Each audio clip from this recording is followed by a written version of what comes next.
saat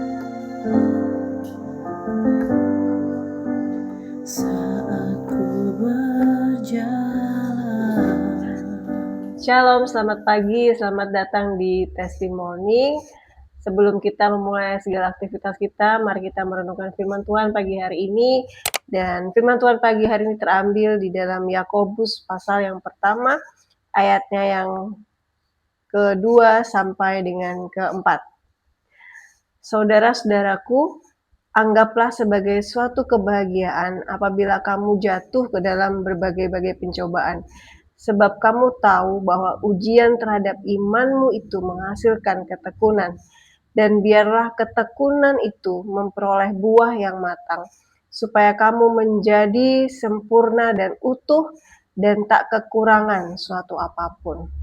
Jadi saudara-saudara, firman Tuhan di dalam Yakobus pasal yang pertama ayat yang kedua sampai yang keempat ini memerintahkan kepada kita firman bahwa hendaknya kita menganggap sebagai suatu kebahagiaan apabila kita menghadapi berbagai kesulitan atau cobaan di dalam kehidupan kita.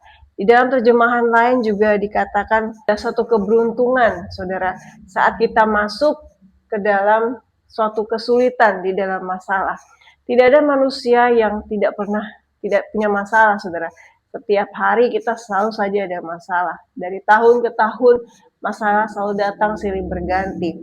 Tapi yang diperintahkan Tuhan, yang menjadi pesan Tuhan pagi hari ini bahwa hendaklah kita merasa beruntung atau berbahagia jika Tuhan izinkan suatu kesulitan itu terjadi dan masuk dalam kehidupan kita.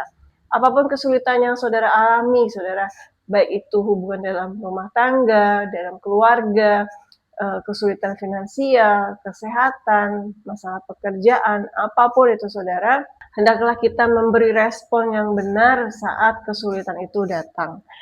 Kenapa saudara? Yang pertama adalah karena kesulitan itu adalah suatu kesempatan kepada setiap kita untuk kita menjadi lebih bertumbuh, menjadi pribadi yang lebih sabar, atau menjadi pribadi yang lebih tabah. Tidak hanya sabar, tapi tabah. Tabah di sini adalah artinya memiliki ketetapan hati, tidak hanya kuat tapi tidak goncang, tidak goyah imannya. Jadi kesulitan apapun, sehebat apapun badai yang saya dan saudara alami dalam hidup ini, hendaklah kita tetap terus sabar, berpegang teguh kepada iman keyakinan kita kepada Tuhan dan percaya bahwa segala sesuatu yang Tuhan izinkan terjadi dalam kehidupan kita itu selalu ujungnya adalah mendatangkan kebaikan bagi kehidupan kita. Yang kedua, kenapa kita harus berbahagia saat kita ada dalam kesulitan adalah kesulitan itu akan membawa kita atau membentuk kita menjadi orang Kristen yang dewasa, orang Kristen yang semakin hari semakin disempurnakan. Menjadi apa, saudara? Menjadi pribadi yang semakin serupa dengan Yesus. Karena itu adalah inti segala sesuatu. Hidup ini, saudara, bukanlah tentang saya dan saudara. Hidup ini adalah tentang Yesus. Hidup ini adalah bagaimana kehendak Tuhan itu terjadi dalam kehidupan kita. Bagaimana kemuliaan Allah itu dinyatakan lewat kehidupan kita. Sehingga apa? Sehingga orang bisa melihat karakter Kristus itu ada di dalam diri kita. Dan orang boleh mengakui Yesus sebagai Tuhan dan Juru Selamat dalam kehidupan mereka. Jadi saudara, dalam segala kesulitan apapun yang kita alami, hendaklah kita anggap itu sebagai satu kesempatan yang besar untuk kita bertumbuh menjadi orang Kristen yang semakin dewasa, semakin sempurna, semakin sabar, dan semakin tabah. Dan tentu saja iman kita tidak akan goyah. Jadi, saudara, jika kita mengalami kesulitan, kalau kita baca ayat setelahnya, yaitu ayat ke-5 sampai kepada ayat yang ke-7, apa yang harus kita lakukan saat kita menghadapi kesulitan atau masalah? Di sana kalau kita baca, yang Tuhan inginkan saat kita menghadapi kesulitan, bukan hanya menganggap itu sebagai suatu kebahagiaan, tapi jika kita mengalami kesulitan, hendaklah kita meminta kepada Tuhan. Meminta apa, saudara?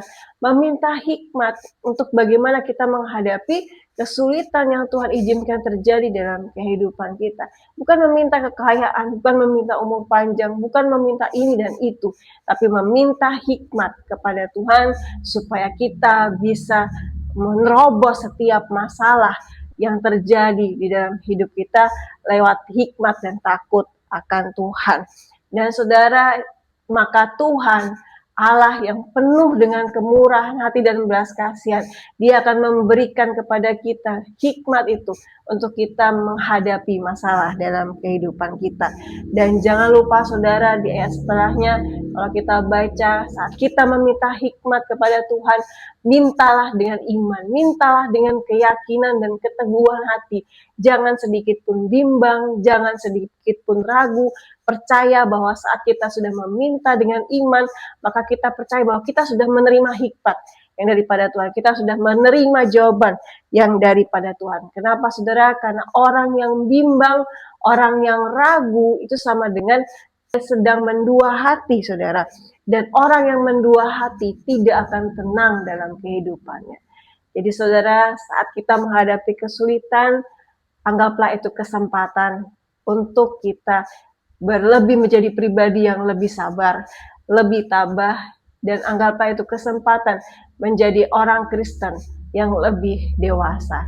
Dan jika terjadi kesulitan dalam kehidupan kita, datanglah kepada Tuhan, mintalah hikmat kepada Dia, maka Allah yang penuh dengan kemurahan hati dan belas kasihan akan memberikan hikmat kepada kita. Dan ingat, saat meminta hikmat kepada Tuhan, mintalah dengan iman, dengan keyakinan dan keteguhan hati bahwa kita sudah menerima jawaban daripada Tuhan. Karena orang yang mendua hati tidak akan tenang di dalam kehidupannya. Mari kita berdoa. Bapa yang baik, kami bersyukur buat pagi hari ini. Kami boleh diajarkan Tuhan untuk kami merespon dengan benar setiap masalah dan kesulitan dalam kehidupan kami. Apapun yang terjadi dalam kehidupan kami percaya bahwa itu merupakan satu kebahagiaan bagi kami, di mana kami beroleh kesempatan untuk bertumbuh menjadi pribadi yang lebih sabar dan semakin serupa dengan Engkau, Yesus. Mampukan kami dengan kuat kuasa-Mu, Tuhan Kudus, yang memampukan kami melakukan kehendak-Mu, Tuhan, dari hari ke hari. Hamba berdoa buat anak-anak-Mu, Tuhan, yang sedang menonton video ini, Tuhan, dimanapun mereka berada, kiranya kekuatan, hikmat, kesehatan, marifat Tuhan tambahkan dalam kehidupan anak-anak-Mu. Apapun yang menjadi pergumulan dalam kehidupan mereka, pekerjaan, keluarga, dalam hubungan, kesehatan, pendidikan, Tuhan Engkau campur tangan dalam kehidupan mereka. Terima kasih Tuhan, terima kasih, kami siap Tuhan untuk memulai hari ini Tuhan. Di dalam nama Tuhan Yesus kami bersyukur. Haleluya. Amin. Selamat pagi, selamat menjalani aktivitas di sepanjang hari ini. Have a great tasty day with God. Tuhan Yesus memberkati.